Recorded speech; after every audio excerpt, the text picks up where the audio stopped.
दो मोटिवेशनल कहानी जो कि आपकी जिंदगी के बारे में बहुत कुछ सिखा देगी।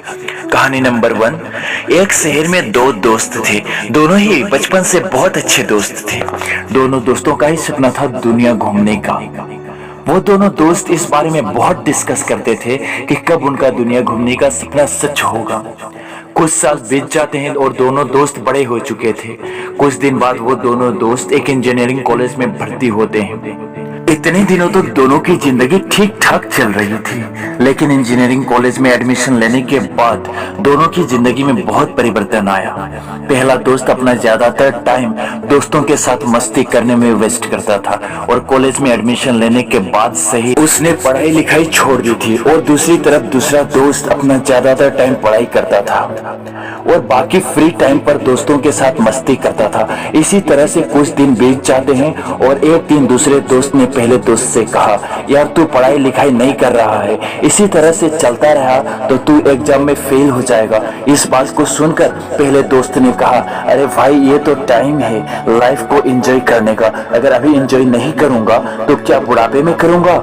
यह सब सुनकर दूसरे दोस्त ने कुछ भी नहीं कहा। इसी तरह से और कुछ दिन बीत जाते हैं। दूसरा दोस्त हर दिन स्टडी, प्रोजेक्ट, इन सब चीजों में समय देता था और दूसरी तरफ पहला दोस्त पूरा टाइम दोस्तों के साथ मस्ती, मोबाइल फोन और मूवीज देखने में टाइम वेस्ट करता था। इसी तरह से 4 साल बीत जाते हैं। 4 साल बाद उनके कॉलेज में बहुत सारी कंपनी आए उनको नौकरी देने के लिए।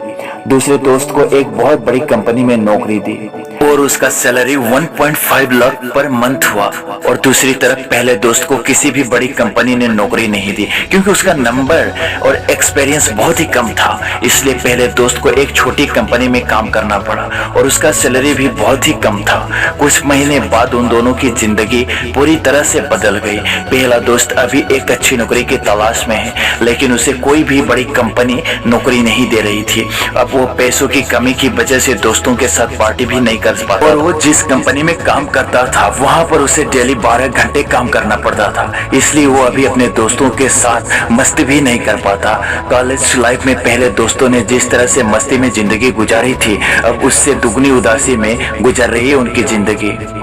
और दूसरे दोस्त ने जिसने अपने कॉलेज लाइफ में मेहनत करी, आज उसने अपना एक अच्छा सा घर, एक अच्छी गाड़ी, मोबाइल फोन, उसका जो जो शौक था उसने पूरा किया।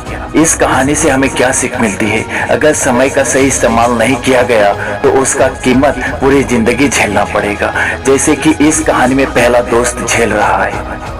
दूसरी कहानी, एक गांव में दो दोस्त थे। नदी किनारे मछली पकड़ने जाते थे ताकि वो मछली पकड़ पाए, कुछ पैसे कमा पाए। दोनों दोस्तों ने अपना अपना कांटा नदी में फेंका। कुछ देर बाद पहले दोस्त के कांटे में एक बड़ी मछली फंसी। यह देखकर पहला दोस्त बहुत खुश हुआ। यह सब देखकर दूसरे दोस्त के दिमाग में आया, अरे इसने तो बड़ी मछली पकड़ ली, अब तो ये मुझसे ज्यादा पैसा कमाएगा, अब मुझे इससे भी बड़ी मछली पकड़नी पड़ेगी। कुछ टाइम बाद उसके कांटे में भी एक मछली फंसी, लेकिन वो बहुत छोटी मछली थी।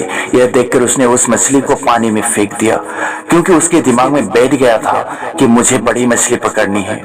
और इसी तरह से उसे जितनी भी छोटी मछली मिलती थी वो उसे पानी में फेंक देता था। ऐसे करते करते सुबह से दोपहर, दोपहर से शाम, शाम से रात हो गई, लेकिन उसे कोई भी मछली नहीं मिली।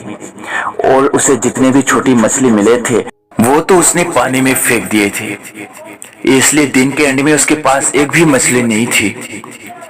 और वही दूसरी तरफ पहले दोस्त ने एक बड़ी मछली और 8 छोटी मछली पकड़ी थी।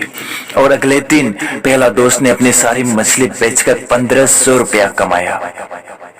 यह सब देखकर दूसरा दोस्त हताश हो गया क्योंकि उसने अगर वो छोटी मछली जो उसने पकड़ी थी उसने पानी में नहीं फेंक दिया होता तो आज उसके पास भी कुछ पैसे होते। तो इस कहानी से हमें क्या सीख मिलती है कि हम लोग बहुत बड़ी चीजों के चक्कर में बहुत सारी छोटी छोटी चीजों को बहुत सारे छोटे छोटे मौकों को इग्नोर कर देते हैं। लेकिन यह बात हमें जान लेनी चाहिए कि छोटी छोटी चीजें भी एक टाइम बहुत बड़ा रूप धारण कर लेती है। इसलिए हर छोटी चीजों पर ध्यान लगाओ, उसे इग्नोर मत करो। लेकिन मैं यह नहीं कह रहा कि आप छोटा सोचो और छोटा काम करो। मैं ये कह रहा हूँ कि आप सोचो बड़ा, लेकिन उसके लिए हर वो छोटा काम करो जिससे आप अपने लक्ष्य की तरफ पहुंच पाओ। अगर वीडियो अच्छी लगी तो वीडियो को लाइक, कमेंट एंड शेयर जरूर कर देना। अगर चैनल पर नए हो तो चैनल को सब्सक्राइब करके बेल आइकन को जरूर प्रेस करना। तब तक के लिए जय हिंद, वंदे मातरम।